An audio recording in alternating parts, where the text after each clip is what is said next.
دیکھیے رسول اللہ صلی اللہ علیہ وسلم کا اتباع اور آپ کی پیروی اصل دین ہے.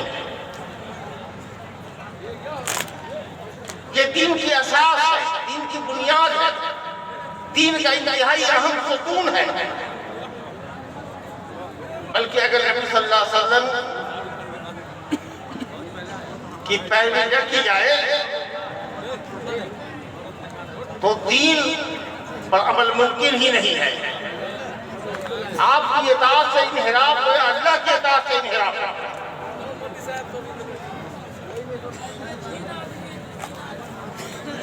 اللہ کا دین اسلام قرآن اور حدیث پر مبنی ہے, اور یہ دونوں اللہ سبحانہ و تعالیٰ کی طرف سے نازل کردہ وحی ہے. دین ہمارا عقل پر مبنی نہیں ہے. یہ ٹھیک ہے کہ دین دین فطرت ہے, یہ دین عقل سلیم سے ٹکراتا نہیں ہے, لیکن یہ بھی ضروری نہیں ہے کہ ہر بات کی بنیاد کو, ہر بات کی حقیقت کو عقل انسانی سمجھے بھی.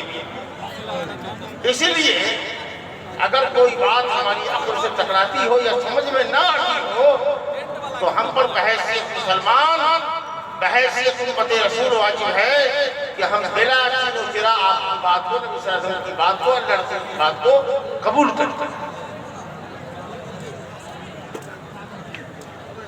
شریعت پر عمل کرنا, اتباع کتاب و سنت کرنا بجائے خود حکمت ہے. اگر حکمت اور سمجھ میں آ جاتی ہے آپ کو تو اچھی بات ہے, اگر نہیں ہے تو بال کی کھال میں ادھریے. نہ سمجھ میں آئے گا لیکن اللہ رسول نے کہا ہے آمنا و صدقنا کی.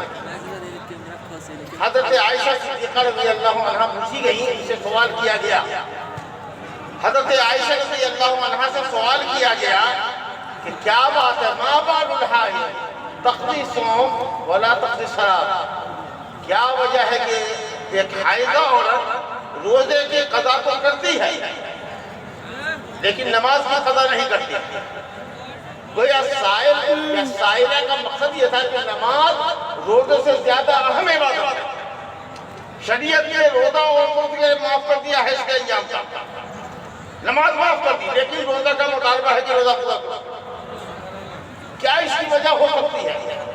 حضرت عائشہ رضی اللہ عنہا کسی بھی فقیہ کے اور مجتہد کے اجتہاد اور استنباط سے بہتر استنباط کر سکتی تھی, لیکن انہوں نے کہا کہ ہاکذا کنا نحی فی عہد رسول اللہ صلی اللہ علیہ وسلم, ہم لوگوں کو نبی صلی اللہ علیہ وسلم کے عہد مبارک میں بھی حیض آتا تھا اور ہمیں روزے کی قضا کا حکم دیا جاتا تھا, نماز کی قضا کا حکم نہیں دیا جاتا. گویا انہوں نے سنت کو سامنے کر دیا. گویا سنت پر عمل کرنا اپنے آپ میں حکمت ہے, دانائی ہے. لہذا اگر کوئی بات اور سے سنیے, اگر کوئی بات بظاہر آپ کی عقل اور سمجھ میں ادراک میں نہ آتی ہو تو آپ شریعت کو اپنی عقل پر مقدم کریں. ابو الزناد بزرگ محدث گزرے ہیں, وہ کہتے تھے کہ بہت ساری سنتیں اور حق بظاہر انسانی عقل کے خلاف, اور مثال کے طور پر انہوں نے کہا جس کو علامہ ابن حجر اسقلانی نے فتح الباری میں ذکر کیا ہے, باب المسائل الخفین کے تحت ابو الزناد کا قول نقل کیا ہے کہ عقل یہ کہتی ہے کہ موزے پر اگر آدمی مسا کرے تو اس کے تلوے پر ہاتھ پھیرے, تر ہاتھ گیرا ہاتھ اس کے تلوے پر, کیونکہ آپ کی تلوے کے ذریعے چلتا ہے. لیکن شریعت کیا کہتی ہے کہ موزے کے اوپری حصے کا مسا کرے. اور حدیث میں حضرت علی رضی اللہ عنہ کا قول ہے, لو کان الدین بالرأی لکان اعلی الخف اولا بالمسح من اسفلہ او بالادرا. اگر دین عقل پر مبنی ہوتا تو عقل تو یہ چاہتی ہے کہ موزے پر تلوے کے نیچے حصے کا مسح کیا جاتا, اور نیچے مسح کرنا یہ زیادہ بہتر ہوتا موزے کے اوپر مسح کرنے سے. لیکن شریعت کہتی ہے کہ اوپر مسح کرنا. اسی لیے اگر کوئی بات عقل میں نہ آئے یا اس کی حکمت سمجھ میں نہ آئے تو اس کا یہ مطلب نہیں ہے کہ آپ رسول اللہ صلی اللہ علیہ وسلم کی پیروی نہ کریں جب تک کہ عقل کی کسوٹی پر نہ تول لیں. نہیں، یہ الحاد ہے، یہ فکری الحاد ہے، اور اسی سے اتباع کمزور ہوتا ہے. آپ اپنی عقل کو شریعت کے تابع، یہ بنیادی اصول ہے اتباع کا کہ انسان کی عقل، مسلمان کی عقل کی شریعت کے تابع ہونی چاہیے. شریعت کو اپنی عقل کے تابع رکھنا. دوسری بات، آپ کو یہ سمجھنا چاہیے کہ اتباع رسول ہمارے اعمال کی قبولیت کے لیے شرط اولی. میں نے جمعہ کے خطبے میں بھی اس نقطے پر بحث کی ہے کہ عمل کی قبولیت دو چیزوں پر موقوف ہے. ایک تو یہ ہے کہ جو کام آپ ثواب کے لیے کر رہے ہیں ضروری ہے کہ وہ لوجہ اللہ ہو، اللہ کی رضا اور خوشنودی کے لیے، کیونکہ اللہ تعالیٰ شراکت کے عمل کو پسند نہیں کرتا. وہ عمل اللہ کے نزدیک شرف باریابی حاصل کرتا ہے جو صرف اور صرف اللہ کی رضا کی خاطر کیا جائے. اور دوسری شرط یہ ہے کہ نبی صلی اللہ علیہ وسلم کی پیروی کو نبی صلی اللہ علیہ وسلم کے لیے خالص کیا جائے، یعنی عبادت نبی صلی اللہ علیہ وسلم کے بتائے ہوئے طریقے کے مطابق کی جائے. ظاہر بات ہے کہ آپ جس کی عبادت کر رہے ہیں اس نے عبادت کا طریقہ سکھلانے کے لیے ہی رسول بھیجا ہے. اگر آپ عبادت کرنے والے کی منشا کے مطابق عبادت نہیں کریں گے تو بھلا عبادت کیسے ہوگی؟ حضرت حسن بصری رحمۃ اللہ علیہ کا قول ہے کہ لا یصح قول الا بعمل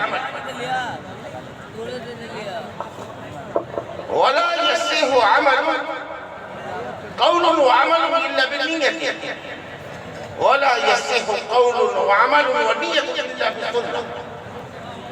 کہا کوئی بھی قول بغیر عمل کے معتبر نہیں، اور کوئی بھی قول و عمل بغیر نیت کے معتبر نہیں. انما الاعمال بالنیات، اور کوئی بھی قول و عمل اور نیت بغیر سنت کے معتبر نہیں. رسول گرامی صلی اللہ علیہ وسلم کا ارشاد ہے من عمل عملا لیس علیہ امرنا فهو رد.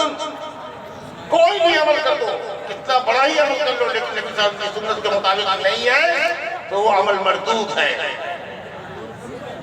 وہ عمل سنت کے اگر خلاف ہے تو بدعت ہے، اور اللہ رب العالمین بدعتی کے عمل کو قبول نہیں کرتا. نبی کریم صلی اللہ علیہ وسلم نے فرمایا علیکم بسنتی و سنت الخلفاء المہدیین الراشدین. اے لوگوں تم پر لازم ہے کہ تم میری سنت کی پیروی کرو اور خلفائے راشدین نیک اور ہدایت یافتہ خلفاء کی پیروی کرو. وہ ہدایت یافتہ خلفاء کون ہیں؟ بالاتفاق امت محمدیہ اہل سنت والجماعت ابو بکر و عمر عثمان و علی رضی اللہ عنہ اجمعین کی جماعت ہے. نبی صلی اللہ علیہ وسلم نے نام نہیں لیا ہے، لیکن آپ نے فرمایا کہ میرے بعد خلافت علی منہاج نبوت کے طریقے پر 30 سال رہے گی، جو حضرت حسن رضی اللہ عنہ کی 6 مہینے کی خلافت کو لے کر پوری ہوتی ہے. اگرچہ امت کے علماء اس بات پر متفق ہیں کہ خلافت راشدہ کے اندر حضرت حسن کی خلافت نہیں ہے، تو 6 مہینے کی مدت کو نکال دیجئے تو کوئی 29.5 سال سیدنا ابو بکر صدیق کی خلافت سے لے کر کے حضرت علی رضی اللہ عنہ کی شہادت کے دن پر ختم ہوگا. اور اسی خلافت کو من بعدی 30 سنہ، میرے بعد 30 سال خلافت رہے گی. اس دور میں، اس پیریڈ میں، اس ڈیوریشن میں جو خلفائے گزرے ہیں وہی راشدین اور ہدایت یافتہ، ان کی پیروی کرو، کیونکہ وہ سب سے اچھے لوگ تھے جن کی پیروی کی جانی چاہیے. حضرت عبداللہ بن مسعود کا قول ہے من کان مستلا فلیستتر بمن قد مات فإن الحی لا تؤمن علیہ الفتنہ. کہتے ہیں اگر کسی کو اپنے لیے پیشوا آئیڈیل نمونہ بنانا ہے تو ان لوگوں کو بناؤ جو مر چکے ہیں، اور سن لو سب سے اچھے لوگ، اس امت کے سب سے افضل لوگ محمد صلی اللہ علیہ وسلم کے اصحاب ہیں۔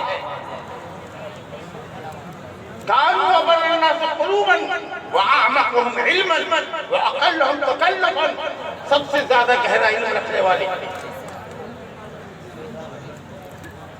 سب سے زیادہ گہرا علم رکھنے والے، اور سب سے اچھی سمجھ رکھنے والے، سب سے زیادہ تکلفات سے دور رہنے والے، سب سے اچھا دل رکھنے والے اصحاب محمد رضی اللہ عنہم اجمعین تھے۔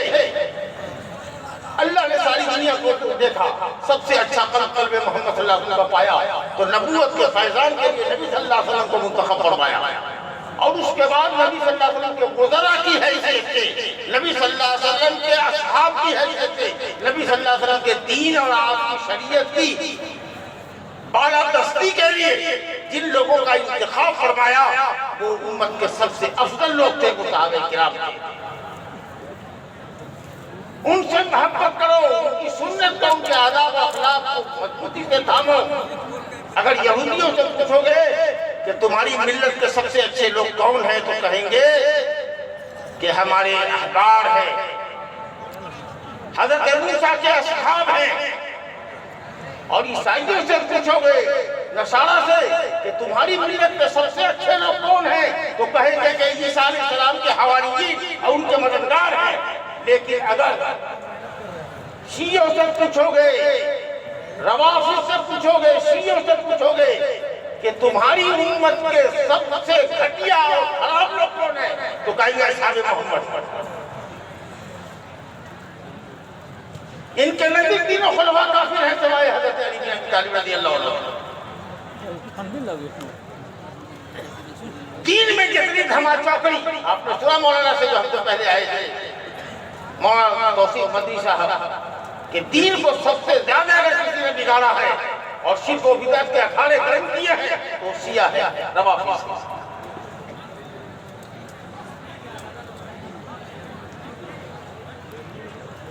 بہرحال کہا گیا کہ سب سے اچھے لوگ صحابہ کرام، اور نبی کریم صلی اللہ علیہ وسلم نے فرمایا کہ صحابہ کے خلفائے راشدین ہیں، ان کی پیروی کرو۔ اس کا مطلب یہ ہوا کہ جو چیز نبی صلی اللہ علیہ وسلم کی سنت سے ثابت نہ ہو، خلفائے راشدین کی سنت سے ثابت نہ ہو، وہ دین کا حصہ ہو ہی نہیں سکتی، وہ بدعت ہے۔ اور اسی لیے آپ نے فرمایا وَإِيَّاكُمْ وَالْبِدْعَةَ وَإِيَّاكُمْ وَالْمُحْدَثَاتِ وَإِيَّاكُمْ وَكُلَّ مُحْدَثَةٍ۔ کہا کہ خبردار خبردار دین میں نئی چیزوں کی ایجاد سے، نئی چیزوں پر عمل کرنے سے بچنا۔ فَإِنَّ كُلَّ مُحْدَثَةٍ بِدْعَةٍ، ہر نئی چیز دین کے نام پر اگر کی جائے تو بدعت ہے۔ پنڈال سجا لیجیے، دین کے نام پر نہیں ہے۔ لاؤڈ اسپیکر کا استعمال ہے، یہ سنت نہیں ہے، یہ مباح چیز ہے، اللہ نے فائدے کے لیے پیدا کیا، اس کو استعمال کر رہے ہیں۔ لیکن اگر ہم یہ سمجھیں کہ اس پر بولنا ثواب کا کام ہوگا تو یہ بدعت ہے، کیونکہ کسی بھی کام کو سنت ہونے کے لیے اور ثواب ہونے کے لیے ضروری ہے کہ اس پر نبی صلی اللہ علیہ وسلم کی مہر لگے۔ باقی یہ سب چیزیں جائز ہیں، دنیاوی امور کے اندر اگر شریعت کی مخالفت نہیں ہے تو جائز ہے۔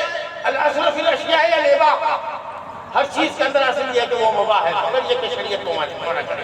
لیکن دین کے اندر عبادت ہی ایک ایسی چیز ہے جس کے لیے دلیل ہونی چاہیے، اگر دلیل نہیں ہے تو دلالت، اگر دلیل نہیں ہے تو دلالت۔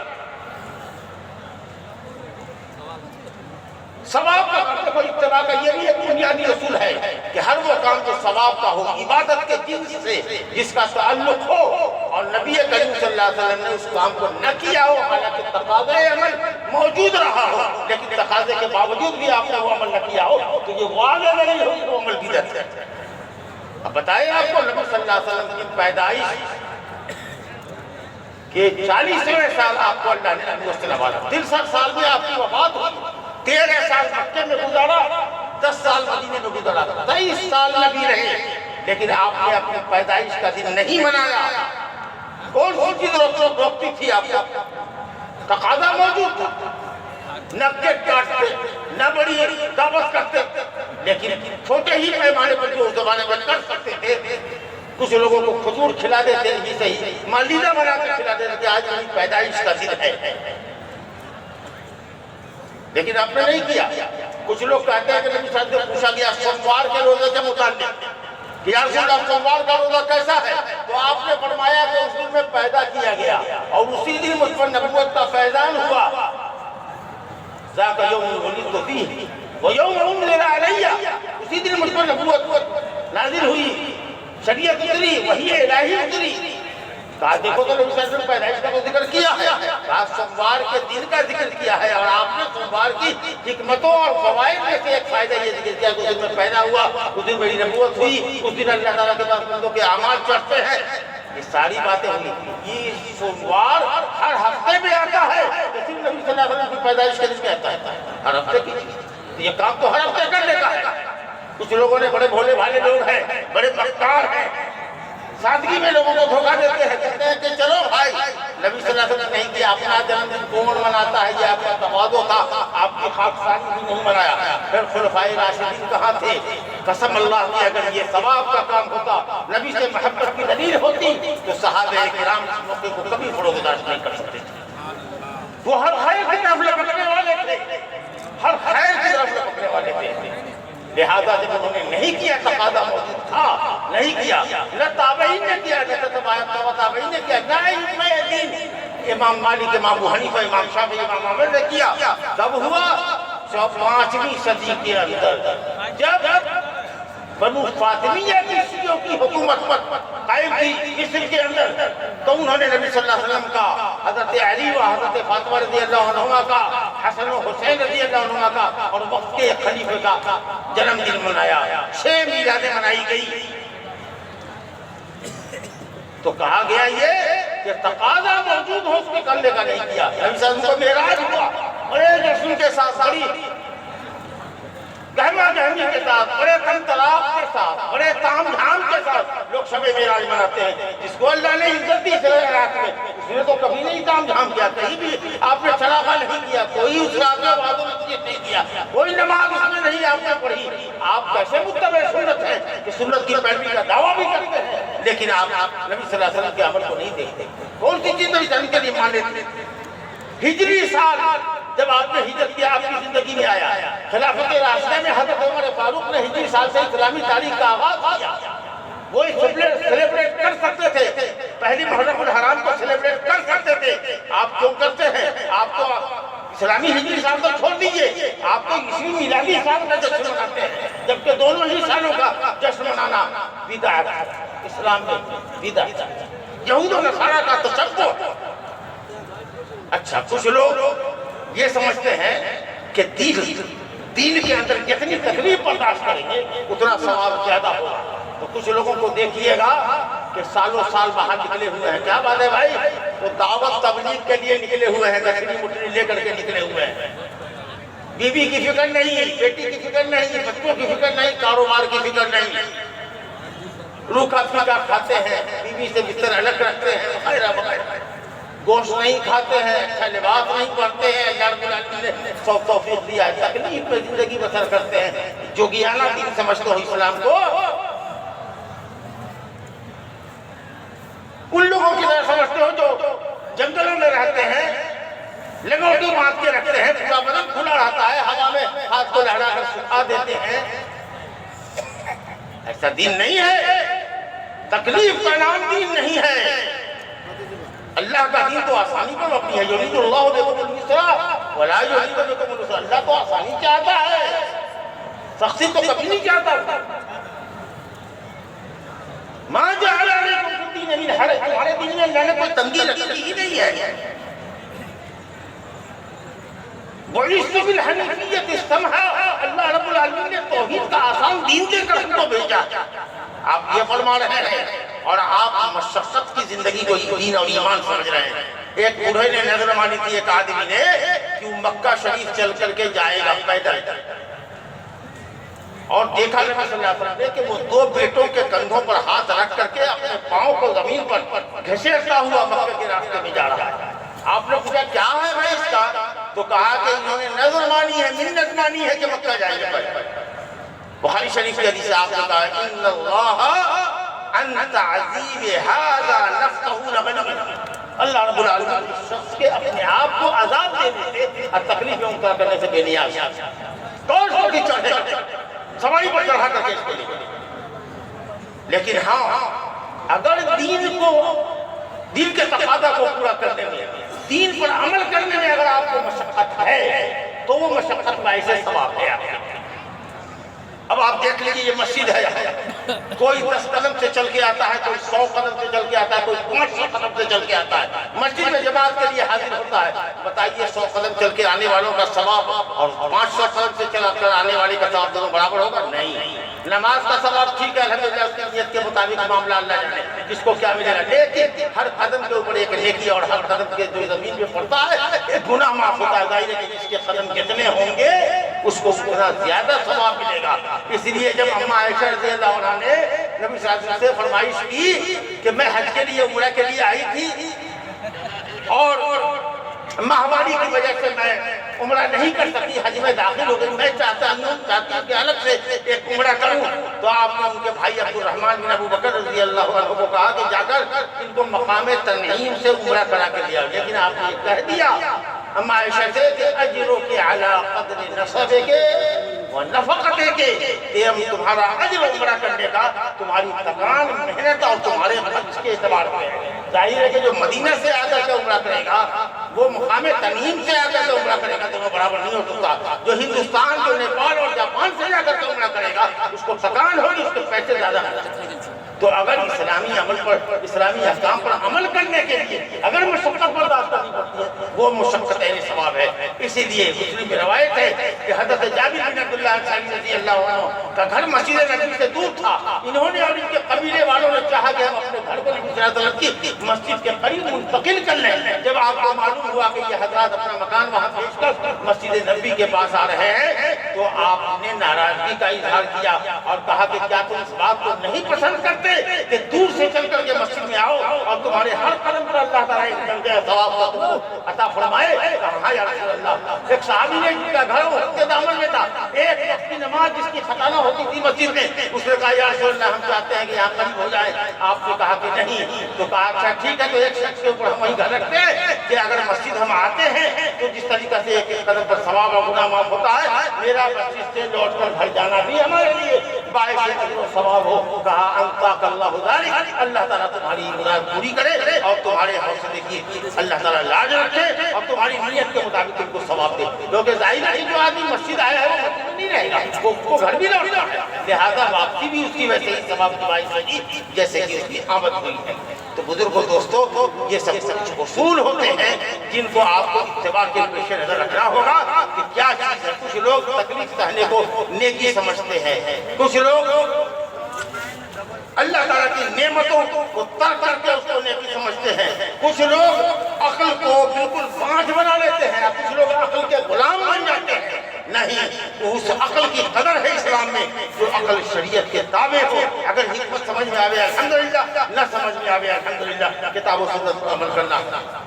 بزرگ اور دوستوں، میں یہ آپ سے کہہ رہا تھا کہ اتباع آپ کے عمل کی قبولیت کے لیے ضروری ہے۔ اسی سلسلے کی یہ باتیں کچھ ہیں۔